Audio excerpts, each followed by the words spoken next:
Queridos, eu preciso compartilhar com vocês a alegria que eu sinto de ter sido convidado para estar contando meu testemunho aqui. Tem 14 anos que o Senhor se revelou a mim. E nesses 14 anos Ele não parou de se revelar. Isso é muito lindo. Eu acho que é interessante a gente começar sabendo que a obra ela não termina quando ela começa. Que revelação poderosa. Ele continuou fazendo, ele continua fazendo. E é na expectativa daquilo novo que ele ainda vai fazer, que a gente continua com a sede do primeiro dia. A gente está sempre esperando ver o novo da parte do Senhor. A Bíblia é a mesma, ela não vai mudar. Mas os lugares que nós entramos em Deus têm vistas diferentes para o trono. Amém? É uma ideia ilustrativa que às vezes me faz desejar muito ouvir o que os meus amigos estão vendo de Deus. Porque com certeza eles estão em lugares que talvez eu nunca tenha colocado os meus pés. Eu quero saber como é que é a vista do mesmo Deus, daquele lugar onde meu irmão se encontra. E eu espero contribuir de alguma forma para que gere mais paixão no teu coração ainda pelo nome de Jesus. Eu quero te dizer como é que eu estou sentindo mais ou menos esse momento aqui. Sabe quando você vai falar de alguém que você ama para uma pessoa, você não quer falar para ela de qualquer jeito, porque se você ama, o seu desejo é que aquela pessoa possa amá-la também. Você já experimentou fazer isso numa festa de aniversário, quando você está homenageando o aniversariante? Com certeza ele está presente. Então, é bem diferente, é muito mais poderoso você falar dessa pessoa que você ama para outras pessoas na presença dela. Eu percebo que a presença de Deus aqui nesse lugar torna um ambiente totalmente profético. Eu oro para que você abra o teu coração e a tua mente e todos os teus sentidos para absorver completamente a atmosfera que o Senhor já trouxe nesse lugar e que com fé nós vamos entrar e tomar posse de tudo aquilo que Deus tem para nós. Amém, queridos? Abra a tua Bíblia comigo no livro de Salmos, no capítulo 100. Eu preciso te dizer que isso para mim é algo extremamente profético que está acontecendo hoje. Eu compartilhava com o Kriegner dentro do carro a respeito do que Deus está fazendo nesse momento na minha vida. Mais ou menos um mês para cá, um mês e pouco para cá. O Senhor tem praticamente gritado: conte sua história, conte seu testemunho, conte sua história. A impressão que eu tenho é que Deus tem falado tanto nesses dias, tem liberado tanta revelação para a sua igreja, que é tempo da gente se lembrar do que a gente foi realmente chamado para fazer, anunciá-lo para as pessoas. Numa linguagem que o mundo possa compreender, e a melhor linguagem que o mundo pode compreender é: Ele fez isso em mim. Eu tive a oportunidade de ver nesse ano uma oração minha respondida, que foi a minha mãe entregando a vida dela para Jesus, com 73 anos de idade. Glória a Deus por isso, amém? Ela já tinha religiosamente entregado sua vida para Jesus, mas sem entregar, vocês entendem o que eu estou dizendo? Sabe, entrega e pega de volta logo na saída ali. Esse ano ela teve as experiências dela com Deus. E ela continua sendo quem ela é, só que ela está extremamente interessante, está tão mais viva, tão mais engraçada, sendo quem ela é, mas agora cheia de Jesus, está sendo uma mãe que eu estou tendo muito prazer de conhecer de novo. E eu estava ministrando em Brasília, logo após a conferência Dunamis, onde o Todd White esteve aqui ministrando, e é um dos evangelistas mais loucos que eu já vi na minha vida. Eu acho que ele é o mais normal que existe, né? No final das contas, aquilo deveria ser o normal. Eu fui para Brasília ministrar, e lá eu ministrei. E minha mãe, assim, ela é mãe. Ela é super, ultra, mega coruja. Para ela, eu sou o melhor pregador do mundo inteiro. E ao final de uma ministração, minha mãe começou: meu filho, aquela mensagem foi linda, meu Deus, como é que você fala? Meu Deus, eu nunca vi um negócio daquele. Rapaz, olha, como é que você sabe dessas coisas? E não sei o que. E eu, tá, mãe, tá. E você fica com aquele negócio. Ela fala isso na frente dos pastores, né? Então você fica: tá, mãe, tá. Aí ela diz: mas olhe. Aí ela botou aquele dedo de mãe na minha cara e falou: você tem que contar a sua história. Você não deixe de contar a sua história. E a sensação que eu tive na hora que ela falou isso é a mesma sensação que eu tenho quando muitas vezes a minha esposa está falando, e eu estou falando, tá, tudo bem, tá, e de repente Deus começa a falar através do que ela está me dizendo, e rola alguma coisa dentro do meu coração, tipo assim, para e ouve, porque eu estou falando contigo. E aí eu no meio daquele, tudo bem, ele falou. Eu tive a mesma sensação quando a minha mãe disse isso. E, eu estou correndo de um lado para o outro e Deus só está falando a respeito, conte sua história, conte seu testemunho, conte sua história, conte seu testemunho. Ontem eu ministrei em Fortaleza e eu praticamente só tive que ler o texto do filho pródigo e teve muita salvação, porque tem uma atmosfera a respeito de evangelismo poderosa. Então, assim, eu estou muito feliz, Theo, com esse convite de poder estar aqui compartilhando com vocês essa história. Todos acharam o Salmo 100? Amém? Olha o que a palavra de Deus diz. Celebrai com júbilo ao Senhor todas as terras. Servi ao Senhor com alegria. Apresentai-vos diante dele com cântico. Sabei que o Senhor é Deus, foi ele quem nos fez e dele somos. Somos o seu povo e rebanho do seu pastoreio. Entrai por suas portas com ações de graças e nos seus átrios com hinos de louvor.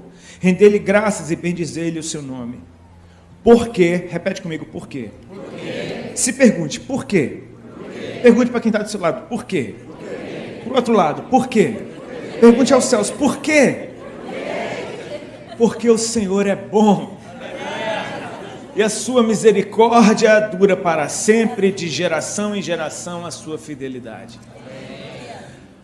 Há um motivo, há uma razão para nós estarmos empolgados, reunidos, por termos saído da nossa zona de conforto, para estarmos nesse lugar. Há um motivo para esse grupo de louvor ensaiar e desejar fazer o seu melhor para Deus. Há um motivo para que todas as pessoas que servem na casa do Senhor estarem aqui, servindo a homens como quem serve a Deus. É porque Ele é bom. Eu não sei se isso já aconteceu com você, mas eu já tive muitas vezes vontade de me esmurrar quando eu lembro do tempo que eu vivi longe do Senhor e das loucuras que eu fazia. Eu pensava, eu estava louco? O que é que tinha acontecido comigo? É interessante que mesmo fora de uma vida com Cristo, fora da igreja, todas as pessoas no mundo têm alguma opinião a respeito de quem Deus é. Todas as pessoas têm alguma coisa para falar de Deus. Ainda que eles não saibam nada de Deus, eles dizem, Deus para mim é... E então vem aquela definição mais louca do mundo. Eu já vi gente dizendo que Deus é a energia, que Deus é o sol. Meu Deus. Que Deus é o amor. Deus é amor. Legal, essa daí chegou... Tá num bom caminho. Mas é interessante quando você vê gente dizendo que Deus é mau. Que se Deus existe, por que houveram aqueles atentados na França? Se Deus existe, por que tem crianças passando fome? Se Deus existe, por que aquelas barragens em Minas Gerais romperam? E o mundo fala de Deus querendo negar a sua existência. Eu acho tão bonitinho isso quando ateus tentam explicar que Deus não existe, porque eles leem tanto, cara, eles investem tanto em algo que eles dizem que não existe, que eu penso, você é o cara mais crente que tem. Porque eu, por exemplo, eu não creio em Papai Noel, nunca precisei ler um livro sequer para me provar que Papai Noel não existe. Agora você precisa ler isso tudo, e basta Deus curar uma gripe que acabou a sua literatura inteira. É interessante porque a gente é bombardeado todos os dias com informações de quem não ama a Deus, e o pior, de quem nunca o conheceu. Então você falar de alguém que você não conhece é bem perigoso. A probabilidade de você falar besteira é gigantesca. Falar do que você não sabe já é perigoso. Falar de quem você não conhece, baseado nas informações que você tem pela falta de experiência com ele. Queridos, eu não tenho razão alguma, nem motivo algum, para dar ouvidos ao que o mundo diz sobre o meu Deus, porque quando eu o conheci, a primeira coisa que eu experimentei foi a sua bondade. Ela veio antes do meu arrependimento, ela veio antes da minha fé, ela veio antes do meu desejo de mudar, ela veio antes de eu perceber que a vida é maior do que eu. A bondade do Senhor, ela veio na frente. Ele é bom. E a partir de quem Ele é, a gente percebe a bondade dele se manifestando em misericórdia e fidelidade, em níveis que não estão atados a condições. A misericórdia, ela dura para sempre, a sua fidelidade se estende de geração em geração. Ele é bom em todo o tempo. Ele é bom. Quando o Senhor se revelou a mim, foi um momento da minha vida onde eu estava extremamente arrogante e soberbo, não porque eu desejasse isso, mas porque as minhas feridas e as minhas crises existenciais, baixa autoestima, usaram essa arrogância e soberba como uma proteção de defesa. Você sofre tanto na mão do mundo que agora você se endurece para não sofrer mais. Você já teve seu coração quebrado tantas vezes, então você endurece seu coração para que ninguém quebre seu coração de novo. E eu vim de uma família de médicos, de gente que ralou muito, estudou muito, e parecia que o meu destino estava fadado a ser um médico, ou alguém que pelo menos quisesse estudar. E nada disso aconteceu. Era desesperador, porque eu olhava para minha mãe, médica, para o meu pai, médico, para o único tio que eu tinha que morava em Brasília, médico. E quando eu viajava de férias, tinha aquela mesa com 52 primos médicos do meu pai. Parece que não tinha outra opção para mim. E eu não fui médico.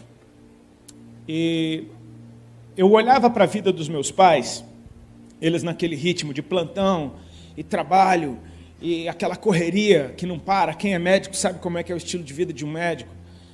E eu via meus pais sempre cansados, sempre reclamando, brigando muito um com o outro, estressados por conta da profissão. Na minha mente ficou gravado de que aquilo não era bom, de que aquela vida não era boa. Naturalmente eu fui exatamente para o outro lado, quis ir para o inverso. Eu comecei a buscar um referencial de alguém que tivesse prazer na vida, de alguém que gostasse do que faz, porque ainda que eu hoje perceba, minha mãe nasceu para ser médica, ela até hoje trabalha com medicina, serve na comunidade lá em Brasília, ela é do programa Mais Médicos, minha mãe até hoje, 73 anos, está lá, ela vai lá. E eu não percebia isso na época, porque eu não via prazer, eu estava buscando prazer, eu falei, eu quero fazer alguma coisa da minha vida que me dê prazer. E, naturalmente, eu me lembro até hoje que a primeira imagem que ficou gravada do referencial que eu queria foi um clipe do Van Halen que eu vi, passava, acho que no Fantástico. E era um clipe que eles viravam criança, eles estavam no colégio, bom, o nome da música eu não vou nem falar porque vai que não é apropriado. Mas eu lembro que era uma cena do guitarrista do Van Halen, o Ed Van Halen, ele solando a guitarra dele em cima das carteiras do colégio, e ele vinha com a calça rasgada, um cabelão desgrenhado, com um cigarro no canto da boca. Eu falei, cara, é isso que eu quero. É isso, andar em cima das carteiras do colégio, todo rasgado, desgrenhado, fumando. Eu nem fumava. Mas aquilo me passou uma liberdade, tipo assim, eu falei, eu quero isso para mim. Eu acreditei nesse sonho, essa foi a visão que eu tive de uma vida perfeita. E para resumir, fazer de uma longa história curta, no ano de 93, a banda que eu tocava gravou o primeiro CD, esse CD estourou no Brasil inteiro. Então, de repente, o meu sonho de adolescente, que não teve influência nem do histórico dos meus pais, nem dos conselhos dele, muito pelo contrário, eu fiz tudo o contrário do que me mandaram fazer. De repente, o meu plano deu certo, a minha história aconteceu. Então eu me tornei arrogante, soberbo. Você detecta a diferença no trato das pessoas, e eu percebi que ninguém era bom. Eu, quando ia tocar em Brasília, que é a minha cidade, eu vi aqueles playboy do colégio que me apavoravam, dizendo, e aí, Rodolfão, beleza, cara? Você lembra da época da gente do colégio? Eu falei, eu lembro, cara, não esqueço. Mas todo mundo agora queria ser meu amigo. Eu vi aquele monte de menina bonita que nunca olhou para mim, nem para dar oi, olhando já com o dedinho na boca. Eu falei, cara, fiquei lindo? Eu sei que esse milagre não aconteceu só com a minha esposa, ela me acha lindo, minha mãe também. Mas você percebe que todo mundo que se relacionava comigo era com alguma forma de interesse. Até quem colava comigo estava querendo alguma coisa, queria entrar de graça em boate, queria ir para show de graça, queria estar no meio da balada, queria ser convidado. Enfim, quem fica na periferia de um cara como esse, desfruta de tudo que ele desfruta. Então, eu percebia isso. Meus relacionamentos travaram. Eu usava todo mundo da mesma forma que eu achava que eu estava sendo usado. Não é justificativa, mas é uma matemática burra que, infelizmente, no mundo é assim. Me usaram, eu vou usar também. E eu fiquei desse jeito. Eu sei que quando eu fui, no começo da minha carreira como músico, quando o CD saiu, eu conheci a minha esposa, a Alexandra. Ela tinha 15 anos de idade, eu fui tocar na cidade dela, ela com 15 anos já dava aula de inglês, então ela foi contratada para ser intérprete do Ramones, que era a banda que estava fazendo turnê no Brasil, a gente foi abrir o show para eles, e ela foi contratada para ser intérprete do Ramones. Então eu conheci ela nesse contexto. Foi amor à primeira vista. Aí eu percebi que o dom profético fluía na minha vida, porque, eu olhei para ela, eu desci do ônibus, eu me lembro até hoje, o ônibus parou lá em Balneário Camboriú, que é a cidade que eu moro hoje. Eu chego no saguão do hotel, tá lá aquela menina linda, com 15 aninhos, toda bonitinha, de vestidinho. Oi, toda simpática, sendo simpática com todo mundo. Ela foi simpática comigo de um jeito que eu fiquei louco. E assim, eu era monossilábico, eu não conseguia falar nada com ninguém. Minhas cantadas eram as piores do mundo, eu desistia, não tinha uma cantada que prestasse, nunca colou. E doidão ainda, então era só... E eu pensei, cara, eu tenho que falar alguma coisa para ela, porque assim, eu pensei, cara, tá cheio de gringo aqui, os caras do Ramones, os caras do Sepultura. Era uma turnê louca, Ramones, Sepultura, Ramones não tinha nada a ver, mas tudo bem. E eu falei, eu tenho que falar alguma coisa para ela. E eu ficava meio que olhando para ela com aquela cara de louco, e ela olhando, oi. E eu pensando, fala alguma coisa. Eu falei, cara, você é linda. Falei para ela assim, eu tô apaixonado por você, cara. Eu te amo. Com essas palavras, nessa sequência. Eu vou me casar com você. Eu falei, você não acredita, mas você vai ver só. Cara, tudo aconteceu. Tudo aconteceu. Não tente isso em casa, amém? Funcionou comigo. Ela é linda, eu sou apaixonado todo dia, eu amo ela e casei com ela e ela viu. Pronto. O que eu falei aconteceu. Ela não me deu muita bola, ela achou que eu era louco. Ela falou que cantava horrível, que eu era louco. Mas eram vários dias de ali juntos, e a gente foi ficando amiguinho, e eu achei lindo que ela não me dava mole. Falei, cara, ela tá fazendo jogo duro. Ela é diferente, cara. Ela é diferente. Sabe o que ela passou? Que ela tinha valor. Que, tipo assim, tá pensando o quê? Mas ela ficou minha amiga. Ela me deu alguma liberdade de sentar perto dela, de conversar com ela o tempo inteiro. Foi super simpática, dizendo não. Eu me apaixonei. Fiquei louco. Falei, cara, com essa eu caso, de verdade. No ano de 2000, fui tocar de novo em Balneário Camboriú. Nesse tempo, a gente se reencontrou algumas vezes, esporádico, umas 5, 6 vezes a gente se reencontrou na vida. E eu vi a Alexandra crescendo. Eu vi ela ficando uma mulher, eu vi ela, enfim, descambando para um lado bagunçado. E em 2000 reencontrei a Ali. Eu fui tocar na cidade dela, fiquei no mesmo hotel que a gente se conheceu e ela apareceu lá. E quando eu vi a Ali, ela estava completamente diferente da Ali que eu conhecia. Ela já não era mais uma menininha de 15 anos pura. Ela estava muito louca. Cabelo todo coloridaço, com alergia que descia na testa, assim, de tanta droga que ela usava. Estava linda, mas com aquela alergia. Aquela alergia era meio exótica. Uma alergia exótica. Ela era da rave. O amor que a gente sentia um pelo outro estava ali ainda. Ainda que os dois estivessem muito bagunçados. Ela estava muito bagunçada e eu estava igual eu estava, só que pior por o tempo na bagunça. Eu sei que daquele dia até hoje ele nunca mais desgrudou. Ela largou tudo que ela estava fazendo em Balneário e, resumindo, em um mês ela estava morando comigo aqui em São Paulo.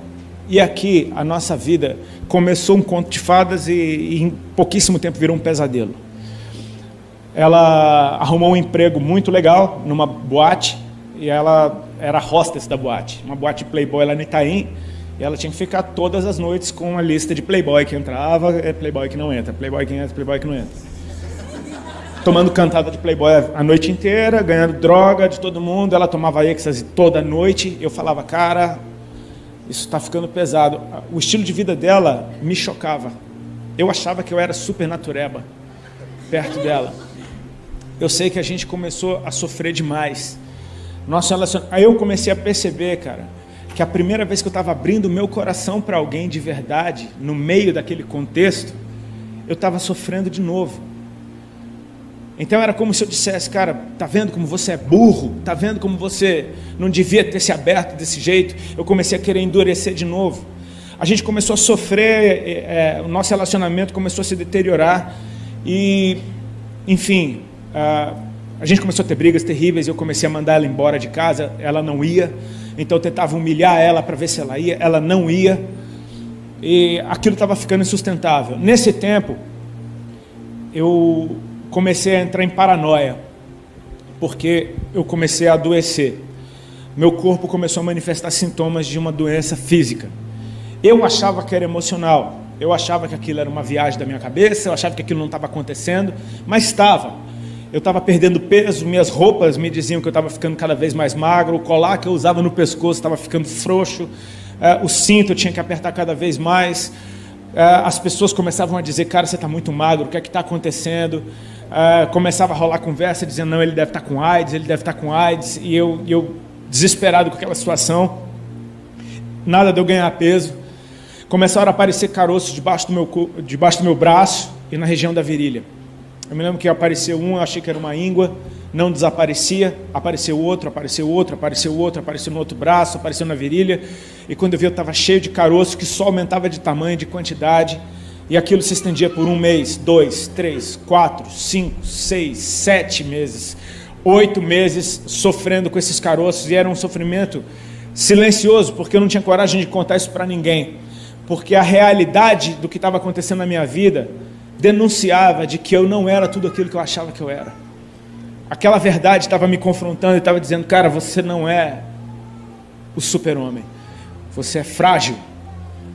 E eu estava me sentindo extremamente fragilizado no meu corpo, na minha alma, porque meus sentimentos estavam arrebentados naquele momento, ou seja, eu me tornei uma pessoa extremamente amarga. E foi aí que Jesus começou a colocar o plano dele em prática. A Ali carregava sementes dentro dela. A Ali, ela veio de uma família que foi da igreja, que não estava mais nos caminhos do Senhor. A Ali tinha sido aquelas pessoas que aceitou Jesus umas 350 vezes na vida. E toda vez que a vida dela estava difícil, ela ia para uma igreja, aceitava Jesus de novo, pegava a vida dela na volta, mas naquele momento do Doril, ela experimentava, tipo, a dor sumiu, Jesus, tu és muito bom, obrigado, mas até a próxima. Ela nunca tinha tido um compromisso com o Senhor, mas ela tinha sido exposta inúmeras vezes ao amor de Deus, ao ponto dela sempre voltar para Ele. E isso é muito lindo a respeito do nosso Senhor. A misericórdia dEle, ela dura para sempre, cara. Ele nos perdoa constantemente. Ela não tinha ainda a revelação de quem Ele era. Então, ela fez o que ela acostumada a fazer a vida inteira, tinha sempre dado certo. Ela correu para os pés do Senhor por causa das dores dela. Ela falava, Senhor, se o Senhor mudar minha situação com o Rodolfo, eu nunca mais te largo. E o que acontece é que naquele momento da vida dela, ela começou a se tocar de algumas coisas cruciais. Ela falou, cara, Deus me chamou a vida inteira e eu nunca respondi. Isso que está acontecendo comigo hoje é fruto das minhas escolhas. Ela falou, eu vou levar Deus a sério. E ela começou a arrumar um telefone de uma pastora, que deu telefone de outra, que deu telefone de um monte de irmã, e daqui a pouco ela tinha um círculo de oração de gente que orava por ela. Umas irmãzinhas lá da Vila Carrão, que, estava direto com ela no telefone, e ela começou com uns papos de crente dentro de casa. Eu falei, que conversa é essa? Virou crente agora, ficou louca, está querendo uma de santa. Eu estava totalmente resistente a tudo aquilo, eu não queria nada de Deus. Minha vida já está uma droga, ainda a mulher vira crente. Eu falei, pelo amor de Deus, onde é que isso vai parar? E ela se envolvendo cada vez mais. Era o tempo todo, era toda briga, ela ligava para uma irmã, para chorar para as irmãs. Eu falava, meu Deus, nem sei quem são essas pessoas, está falando da nossa vida. eu viajava para fazer show com a banda, ela ia para a periferia, passava o fim de semana na casa das irmãs. E as irmãs não tinham tempo ruim, meu amigo. Era culto todo dia, o dia todo, era monte, era vigília, Ela voltava tendo que descarregar isso em alguém, e era eu. Eu não aguentava aquilo. Eu sei que eu fui resistindo, daqui a pouco ela veio com uma notícia: essas irmãs vão vir aqui em casa. Eu falei, Falei, isso não está legal. Mas eu não tinha moral alguma, eu estava completamente arrasado dentro de mim, eu não tinha nem autoridade para dizer, não vem, acabou. Não, eu falei, quando é que elas vêm? Segunda-feira. Eu falei, então segunda-feira eu vou fazer alguma coisa, não vou ficar aqui. Ela falou, só que são 7 segunda-feira. Aí eu, poxa, 7 segunda-feira, toda segunda-feira eu vou ter que arrumar alguma coisa para fazer. E eu fiz o meu plano, e eu falei, cara, eu vou ficar fora, não quero saber de crente, não quero saber dessas irmãs loucas, não quero, a mulher está ficando louca, minha vida já está horrível. E eu fugi, só que aí teve uma vez que eu esqueci que elas vinham. Quando elas chegaram, eu estava lá, eu falei, e agora o que eu faço? Aí a Ari falou, fica. Eu falei, tá bom. E foi chocante, porque aquele grupo de irmãs parecia a minha avó, cara. Todas elas pareciam minha avó. Eu falei, meu Deus, eu pensava, Ali, como é que você anda com um povo desse? Eu falei, essas são as irmãs, meu... Chegaram lá, tudo simplesinho, daqui a pouco começaram a orar, e elas, ultra, mega, hiper pentecostais, cara, elas deram lugar rapidinho ao Senhor. E daquele jeito delas, né? Pulando num pé só, rodando, correndo pela casa, karatê, dando espadada. Elas não se intimidaram nem um pouco com a minha presença e com estar na minha casa. Eu era um intruso naquele lugar. E eu me senti assim, eu me lembro que eu me senti extremamente intimidado. Quando a primeira começou a orar em línguas, que ela eu lembro dela dar uma sapateada no chão, já desatou a língua estranha, daqui a pouco todas pegaram, e daqui a pouco o que está acontecendo? Eu fui encostei na parede, eu fiquei com os olhos arregalados, coração desesperado, vendo aquelas mulheres correndo pela casa. Eu falei, cara, ficou tudo louco isso aqui. E daqui, cara, Deus tem o jeito dele. Daqui a pouco lá vem ela fez a tangente no sofá, eu lembro até hoje da curva que ela fez no sofá. Ela veio com o dedo já, tacou o dedão na minha cara e falou, o irmão, a voz dela já estava assim, o irmão já aceitou Jesus? Cara, foi tipo Capitão Nascimento. Falei, já? Já? E a Ali estava do lado, a Ali falou, quando? Falei, não. Eu estava enquadrado, eu falei, cara, eu estava com medo, era muito medo. Hoje é engraçado, mas na hora não foi. A irmã entendeu, ela falou, você quer aceitar Jesus, filho? Eu falei, quero. Eu estava completamente intimidado. E ela falou, então faz uma oração comigo. E tudo que ela falou naquela oração eu repeti. Elas deram glória a Deus, elas disseram que eu estava salvo. Elas disseram que Jesus tinha me perdoado e que Ele agora era o meu Deus e que eu era um filho dele. Eu falei, Elas oraram e foram embora. Ficou eu e a Ali naquela sala. Eu falei, que é isso? Que povo é esse que você está andando? Explica agora esse negócio. Aquelas músicas que elas cantaram, que blá blá blá blá blá blá é aquele lá. Falei, tá louco, pelo amor de Deus. Enrolei uma bomba, fumei. Falei, não tô aguentando, doido pra fumar. Passou uma semana. Não foi bem uma semana. No meio daquela semana, uma delas ligou lá em casa. Eu atendi o telefone. Ela falou, oi, irmã Sandra. Eu falei, peraí que eu vou chamar a Alexandra. Ela falou, não é com você que eu quero falar. Eu falei, Ela falou, irmã Sandra. Eu falei, amém. Aí ela disse, você lembra de mim? Eu falei, lembro. Não lembrava nada, tinha 5. Aí ela falou, eu era uma caladinha. Você lembra de uma caladinha? Aí eu lembrei mesmo, tinha uma que não abriu a boca, cara. Só ficava me olhando torto. Ela não olhava bonito, não. Ela, uma cara braba, olhando assim. Ela foi a que mais me incomodou. E ela falou, eu sou aquela calada. Eu falei, oi, justo a mais calada tinha alguma coisa para falar comigo. Eu falei, pode falar. Então, filho, eu estava orando por você e o Senhor começou a me falar. E o Senhor começou a falar para ela coisas a respeito do meu relacionamento com a Ali, da forma que eu olhava para ela, o que eu enxergava nela. Eu falei, Alexandre contou tudo para a irmã, né? A irmã está só aqui fazendo a ponte para resolver nossa situação. E eu, por educação, falei, é verdade. Estava dando muita bola, esperando a ligação terminar. Daqui a pouco, Deus começou a falar algumas coisas a respeito da minha vida.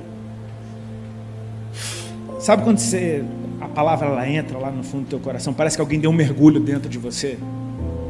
E aquela mulher da periferia estava falando coisa a respeito da dor que eu tinha. Ela falava, Jesus mandou dizer isso para você. E assim foi lindo, porque... Desculpa. Eu sou desses caras que anda falando no telefone andando. E tinha um espelho no corredor. Eu parei na frente daquele espelho, o cara estava chorando. Só de ouvir que ele me amava. E aquilo assim atraiu meu coração, porque eu falei, cara, tem algo maior. Veio a segunda-feira seguinte e eu não relutei, eu quis ficar. Eu já falei, poxa, qual é? Sabe a curiosidade, o Senhor ele toca a gente com a curiosidade. Ele não mostra tudo e Ele nunca vai mostrar tudo. Isso é lindo a respeito dele. Ele vai manter a gente buscando sempre. Eu queria saber, como assim? Vieram aquelas irmãs, fizeram aquela gritaria na sala, correram, pularam, gritaram. Eu já não fiquei com medo, eu já estava acostumado. Parei, fiquei fingindo que eu estava orando, só mexendo a boca. E de repente, cara, uma delas, ela veio na minha direção, fazendo a curva no sofá. Eu falei, já sei o que vai acontecer, ela vem orar por mim. Isso é interessante a gente saber como a gente se torna religioso rápido. A gente já sabe tudo que vai acontecer. Eu falei, não, ela vai vir aqui na minha direção, ela vai orar por mim. E foi dito e feito, e ela veio. Só que ela não veio com o dedo na minha cara, ela veio com a mão na minha cabeça. Ela botou a mão na minha cabeça e ela parou, e ela começou a orar em línguas. Eu, naturalmente, não entendia nada do que ela estava falando, eu simplesmente fiquei quietinho no meu canto.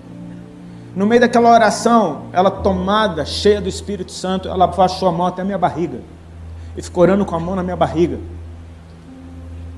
E eu achando aquilo tudo estranho, de repente ela parou, e sem nenhum drama, sem nenhum floreio, sem nenhum tom de voz diferente, ela me entregou um recado.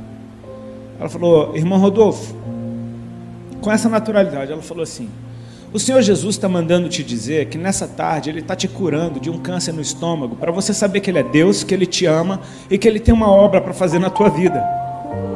E aquilo foi tipo um soco. Eu me lembro do calorão que eu senti na hora. Eu me lembro de um pinguinho de sorriso que apareceu na minha boca, tipo, porque são as boas novas. Ele tem boas notícias para nos dar. Ele é bom. Por pior que eu estivesse, o que Ele tinha para falar a meu respeito era algo bom. E eu comecei a pensar, meu Deus, eu tenho 28 anos de idade, como assim? Câncer? Isso não faz sentido. A gente começa a fazer conta, tipo, mas eu sou muito novo. Daqui a pouco eu comecei a pensar, cara, eu tenho uma dor de estômago há 2 anos que não passa. Falei, que estranho isso. Aí comecei a me lembrar, meu Deus, eu estou perdendo peso há muito tempo. Meu Deus, eu estou cheio de caroço espalhado pelo corpo há tanto tempo. Falei, cara, tudo isso é sintoma. Eu ouvi as conversas de doença dentro de casa. Daqui a pouco eu me toquei. Por que eu ouvi as conversas de doença de câncer dentro de casa? Porque o meu avô, pai da minha mãe, morreu de câncer de estômago. Porque 2 tios, irmãos da minha mãe, morreram de câncer de estômago. Porque 2 tias, irmãs da minha mãe, tiveram que arrancar um seio por causa de câncer. Eu falei, cara, isso estava na família. Eu comecei a pensar, só que ficava dentro da minha cabeça, Ele está te curando. Ele não estava dizendo que eu tinha, Ele estava dizendo que Ele estava tirando.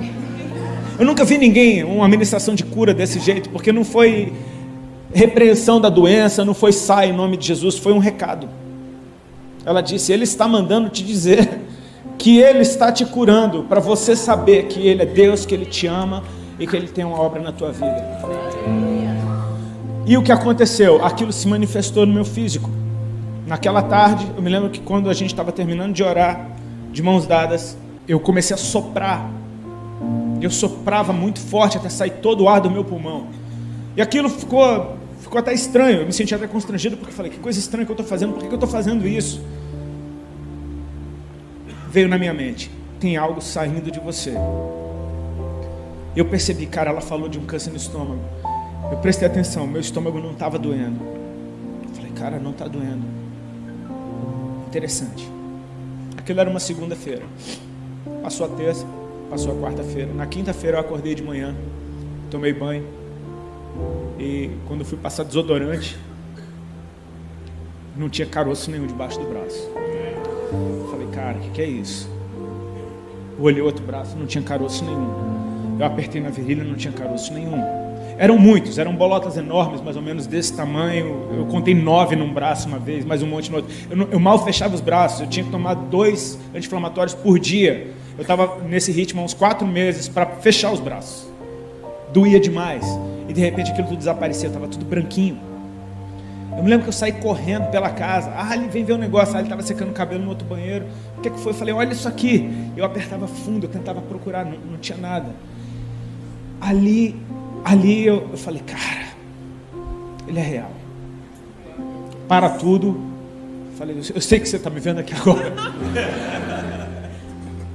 Aquilo mexeu comigo. Eu falei, cara, ele é real, ele me ama. Só que a ficha demorou para cair. Eu ia morrer, eu não vou mais. Meus dias estavam acabando. Agora começou. Sabe, antes de tudo, queridos, a bondade do Senhor se manifestou. E por causa da bondade dele, eu quis estar perto dele. Então eu comecei a andar com as irmãzinhas também. Comecei a ir para lá e para cá. Eu falei, quero aprender. Me fala mais de Jesus. Todo culto que eu ia tinha alguma coisa para eu ouvir. Todo culto acontecia alguma coisa. Deus foi fazendo coisas tão rápidas na nossa vida. A gente noivou em semanas, porque a irmã falou, olha, é bom vocês casarem. E estava chegando o aniversário da Alha, eu comprei um par de aliança de presente e fiz o nosso noivado debaixo da mesa do restaurante. Vai dar sua mão aqui, enfiei sem ela ver. Ela olhou, chorou. E aí a gente foi dar notícia do noivado para os pais dela. Fomos para Balneário Camboriú. Pega a prancha, pega umas roupas, vamos de última hora, pega o bagulho que tem, leva. Eles fomos lá e eu não me programei. Então eu cheguei lá em Balneário, eu tinha pouca maconha. E eu me lembro de um dia no hotel, eu estava tentando fumar. Quer dizer, eu estava fumando e tentando ler a Bíblia. Porque eu estava apaixonado por Deus. Eu não sabia nada dele, eu não conhecia um livro da Bíblia, eu não sabia nada. Eu só sabia da palavra do cego de Jericó, que foi o que a irmã pregou no dia que eu aceitei Jesus. Eu estava procurando o tal do cego na Bíblia, eu não achava ele. Fumando meu bagulho, a Ali tinha ido para a casa da mãe dela, eu estava no hotel, eu estou lá fumando, daqui a pouco eu estou fumando e eu estou prestando atenção. Cara, é o último baseado que eu tenho. Eu falei, comecei a esquecer da Bíblia, comecei a pensar, é o último baseado que eu tenho, como é que eu vou fazer para fumar amanhã? O que é que eu vou fazer? E aí, como é que eu vou fazer? É o último. Daqui a pouco eu comecei É o último, cara. É o último. Cara, é o último. Fumei ele todinho. Miserável. É o último, cara. É o último. E sabe o que foi engraçado? Que quando eu terminei de fumar ele, acabou. Eu falei, eu vou fumar tudo para não ter chance de eu querer depois. Falei, cara, eu estava decidido. É o último, acabou. Falei, o que eu faço agora? Eu estava lá doidão, sem maconha, com a Bíblia. Hoje eu sei que foi o Espírito. Na hora eu achei que foi uma grande ideia. Eu peguei o telefone e liguei para a casa da mãe da Ali. Era umas 11h30 da noite. A Ali atendeu. Ela falou, oi amor, já estou indo para casa. Ela veio se explicando. Eu falei, não, eu tenho uma notícia para te dar. Com a voz de doidão. Ela falou, qual notícia, amor? Eu falei, parei de fumar. 5 minutos depois do último baseado, eu dei testemunho. Parei de fumar. Ela fez alguns segundos de silêncio e disse, amém. Porque eu acho que ela não queria parar de fumar. E eu nunca mais botei um baseado na boca. Deixa eu te falar. É a bondade do Senhor. É a bondade do Senhor. Ele foi muito bom comigo. Ele começou a me atrair e eu comecei a ter tanto prazer nos momentos que eu estava perto dele. Que eu ia naquelas igrejinhas da periferia, eu não sabia nada de nada, então eu ia a todas as igrejas ao mesmo tempo. E Deus, com muita misericórdia, usava as pessoas. Em todo canto que eu ia, eu recebia amor, eu ouvia palavra, tinha algum profeta, eis que te digo. Era intenso o negócio, era uma coisa que não parava. E a gente ia ficando bobo. Eu me lembro de uma vez eu saindo de um culto na casa de um irmão, que era numa favela, e eu todo chorado, ainda no culto. E aí eu cheguei no carro, acendi um cigarro, e eu tô chorando, eu falando, cara, cigarro não tem mais nada a ver. Daqui a pouco eu comecei a querer parar de fumar cigarro. Quando você vê, as coisas foram caminhando simplesmente por exposição à presença dele. O Espírito convence. Ele foi me convencendo, tipo, isso aqui não é legal. Não é que tipo, eu não posso fumar porque senão eu vou pro inferno. Não, é tipo assim, poxa, ele é tão bom, por que eu ainda estou preso nisso? Eu comecei a olhar para ele, e você percebe, conhece a verdade, cara. Ela te liberta. Eu comecei a ir atrás dele, eu comecei a buscá-lo, comecei a querer conhecê-lo. E nessa inocência de simplesmente se mover por aquilo que meu coração estava me impulsionando, porque em questão de meses eu estava noivo, não fumava mais maconha, estava ficando gordinho, engordei 19 quilos em 3 meses. Virei uma bolinha, todo mundo percebendo, tá gordinho. Agora eu começava a ouvir bullying. E eu estava amando aquele bullying, porque eu falei, cara, esse bullying, ele testifica de que eu estou curado, não é viagem, está acontecendo. Eu apertava debaixo do braço o dia inteiro, só para ver se não tinha nada ali. Então, sabe aquele dia que você fala, poxa, será que isso não é uma viagem da minha cabeça? Apertava debaixo, não é. O Chechel até brincou uma vez, né, meu batera, ele é cheio de tiradinha, ele não pode ouvir uma tiradinha dessa, uma oportunidade. Eu estava uma vez contando um testemunho, e ele ouvindo, eu estava falando que, eu falei, irmãos, tinha vezes que o meu sovaco pregava para mim, porque era só apertar debaixo do braço que eu me lembrava que Jesus era real. Aí eu vi o Chechel caindo na risada. Esse cara tá rindo. Daqui a pouco ele chegou, Rodi, sabe como é o nome do teu sovaco, cara? Falei, qual? Aí ele, é Axilas Malafaia. Aí ele pregava para você, cara. Falei, meu Deus do céu. Isso é coisa do Chechel. Quem conhece ele sabe que ele é uma figura. A mente dele trabalha muito rápido. Eu sei que esse processo o Senhor, ele foi se revelando para mim naquele nosso estilo de vida recluso. Era eu, a Ali e as irmãs. Só que ao mesmo tempo eu estava tendo compromisso com a banda todo fim de semana. Eu tentava me comportar normal. Cara, eu tentei muito ser normal. Eu tentava. Só que eu já não fumava mais. Só parou de fumar, parei. Estranho. Minha conversa começa a mudar. Estranho. De repente, eu começo a me sentir mal naquele ambiente. De repente aquilo ali já não está mais agradando o meu coração. De repente eu começo a perceber por que esse desgosto que eu estou sentindo. Por que eu não tenho mais prazer nisso? Sendo que eu tinha. Eu comecei a perceber, cara, eu estou ficando diferente. E eu percebi que Jesus estava me dando uma vida real agora. Agora eu tinha uma vida real. Agora eu tinha uma vida, cara, eu tinha vontade de falar com os meus pais, eu tinha vontade de contar para eles que eu não usava mais droga, eu tinha vontade de compartilhar isso com todo mundo. Tinha uma vida real acontecendo ali. A bondade do Senhor, Ele me atraiu para Ele porque Ele é bom. E tudo que Ele estava fazendo na minha vida era tão bom que eu falei, cara, isso é muito bom. Todo mundo vai achar bom. Quando todo mundo souber como Deus é bom e que Ele me fez bem, todo mundo vai achar bom. Só que chegou um tempo que eu não aguentei mais ficar lá. E para mim foi algo que se eu pensasse muito, eu não sairia da banda. Só que chegou um fim de semana que naquele fim de semana foi meio que o papo do esse é o último.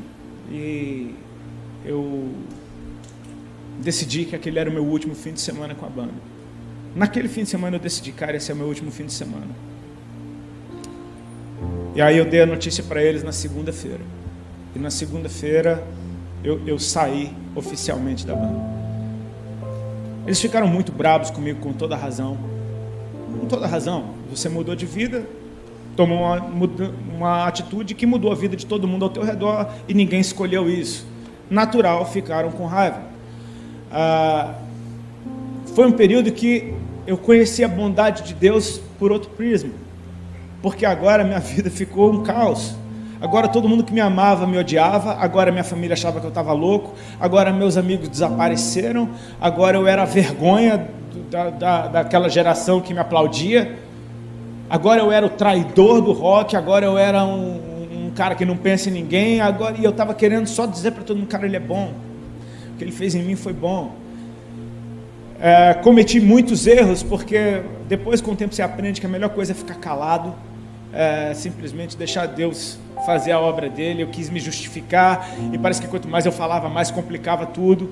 Eu sei que a gente entrou num período que eu acho que eu comecei a entrar até numa certa depressão, mas a gente percebe que essas estações, elas te empurram para mais de Deus. É uma pressão tão preciosa, porque do jeito que você está, você vai morrer, cara, você vai enlouquecer, você precisa se mover, e aquela pressão empurrava para dentro de Deus, tipo, cara, eu ia para a palavra de Deus, eu não entendia nada, mas eu queria conhecer, e aí a palavra começava a me dizer o que estava acontecendo comigo. Eu me lembro de um versículo, cara, que esse me marcou, quando eu estava chorando um dia, sofrendo, todo mundo me xingando, eu li: bem-aventurados sois vós, quando nos perseguirem, injuriarem e mentindo fizerem todo o mal contra vocês. Grande é a sua recompensa, porque fizeram assim com os profetas que vieram antes de vocês. Eu falei, cara, o que está acontecendo comigo então? Você começa a perceber que tem algumas preciosas promessas da Bíblia que ninguém quer pôr na caixinha. Tipo, vocês serão odiados de todos pelo meu nome. Eu comecei a perceber, cara, isso é por causa do nome dele. A ficha começa a cair, cara, é muito maior do que eu. Ele fez algo em mim. Ele me trouxe para perto dele para que eu conhecesse. Eu comecei a perceber, cara, eu acho que Deus está querendo usar a minha vida para chamar a atenção de outros. Eu percebi que do jeito dele foi extremamente eficaz. Nem sempre é o jeito mais prazeroso. Eu estava no auge da minha carreira, no lugar que todo mundo podia me ver. E lá, ele pegou a minha vida, ele virou ao avesso. E todo mundo, gostando ou não, viu o que aconteceu. Ele fez o nome dele conhecido. E eu comecei a experimentar o prazer de andar na direção do Senhor. A Bíblia diz: achegai-vos a Deus e Ele se achegará a vós outros. Não significa que Ele não esteja com você, está falando de manifestações da sua presença. Cada passo que você dá para dentro de Deus, você sente aquela atmosfera cada vez mais intensa, mais profunda. É aquela alegria na alma de fazer a vontade do Senhor. Quando você faz o que Ele te mandou, você sente um gozo na alma, que você fala, cara, é para isso que eu nasci. Eu comecei a experimentar o prazer de compartilhar Jesus com os outros. Eu comecei a experimentar o prazer de ouvir a palavra de Deus. Eu comecei a experimentar o prazer de ir na casa do Senhor. E por mais que as igrejas parecessem religiosas e meio, umas muito de um jeito, outras muito de outro, eu tinha a Bíblia que me falava do templo. Eu vi aqueles cristãos no livro de Atos indo todos os dias ao templo. Então toda vez que eu estava entrando numa igreja, qualquer que fosse, eu estava entrando no templo do Senhor, porque um dia Jesus tinha entrado na minha vida. Eu estava numa atmosfera que a palavra de Deus, ela estava sendo meu alimento, meu suporte, a minha proteção, meu amigo, estava sendo meu conselheiro, estava sendo tudo ao meu redor. E Deus começou então um processo de me levar a lugares para eu contar o que estava acontecendo na minha vida. Como eu estou fazendo hoje, 14 anos depois. Sabe, hoje eu estou num momento da minha vida que está interessante, está engraçado, parece que a obra está começando a começar. Hoje eu sou convidado para ir a muitos lugares, para pregar a palavra de Deus. E Deus, por sua infinita misericórdia, tem me dado algumas mensagens que têm dado fruto por aí. Mas tem uma mensagem que Ele escreveu em mim. E essa é muito poderosa, porque essa não tem a ver com a minha revelação, não tem a ver com o esforço meu, não tem a ver com a minha fé, não tem a ver com o meu desejo, tem a ver com a bondade dEle, de me alcançar, quando eu nem sabia que Ele existia. Sabe, para mim é um prazer poder compartilhar com vocês, algo que, uma história que, bom, a gente escolheu uma fé que não pode mentir, então vai ser sempre a mesma história. Eu não vou ficar inventando, incrementando. É a mesma história. É de como Ele um dia chegou, de como Ele fez, de como Ele atraiu os meus olhos. E estar hoje aqui te mostra que até hoje Ele continua sendo interessante como Ele era no primeiro dia. Até hoje Ele continua manifestando a sua bondade como no primeiro dia. Até hoje Ele continua estendendo a sua misericórdia, porque a gente não para de falhar. E Ele está lá amando a gente, nos ensinando, muitas vezes dando um pedala, mas não é um espancamento. Deus não está acabando com você, Ele só está te falando que você está indo pelo caminho errado. Ele está querendo te tanger para o caminho certo. É a vara, é o cajado consolando. A gente começa a perceber que Ele é bom em todo o tempo. O que eu queria deixar para vocês, querido, é que há um motivo maior para a gente estar com Ele. É maior do que os nossos desejos, do que aquilo que a gente quer que Deus faça na nossa vida. É maior do que um milagre que você precisa. É maior do que o sentido que você quer encontrar para a tua vida. É a bondade do Senhor. Ele é bom. Ele é bom.